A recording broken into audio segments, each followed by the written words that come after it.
हैदराबाद में समाजी तंजीम पारां मौसमियाती तब्दीलियन ऐं उनजे असरात बाबत सेमिनार कोठाए सूबाई सतह ते सिंध क्लाइमेट एक्शन नेटवर्क जोड़ियो वियो।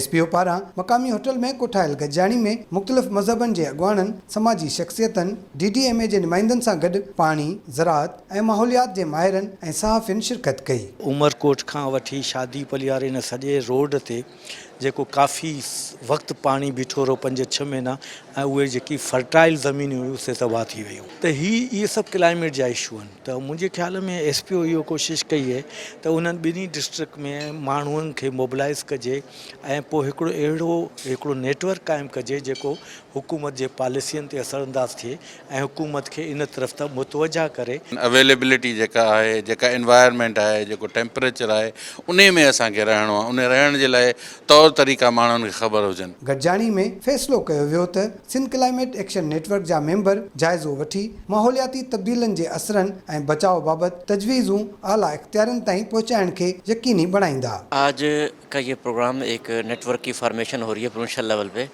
जो कुदरती आफात के बचाव के लिए काम करेगा सिंध गवर्नमेंट के साथ मिलकर।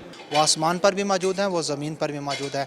और ये जो घर है ये खुदा ताला ने हम इंसानों को एक अमानत के तौर पर दिया है, ताकि हम इस अमानत की हिफाजत करें और इस अमानत को और ख़ूबसूरत बनाएं। असां वटि तमामु घणो त इशू जेको आहे सो ड्राउट जो आहे सांगड़ ऐं उमरकोट खे ख़ासि तौर ते हिट करे थो।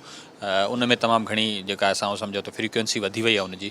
ऐं उनखां अलावा बरसातूं जेके आहिनि से उन्हनि जो घटि पवणु कॾहिं या वरी तमामु घणो पवणु, इहो असांजे लाइ तमामु घणो इशू थी वियो आहे। समाजी अॻुवाणनि जो चवणु आहे त माहौलियाती तब्दीलियुनि जे करे कुदरती आफ़तनि सां गॾु पाणी जी खोट, ॾुकार ऐं ॿोॾि वारी सूरत हाल पैदा थींदी आहे। उन करे उन्हनि हालतुनि में अॻुवाटी सेंटर क़ाइमु कया वञनि जेके माहौलियाती तब्दीलियुनि जी अॻुवाट या बर वक़्तु आगाही फ़राहम कनि त जीअं वॾे कंहिं नुक़सान खां बची सघिजे। कैमरामैन एजाज़ रिन सां गॾु फ़हीम बबर, सिंध TV न्यूज़, हैदराबाद।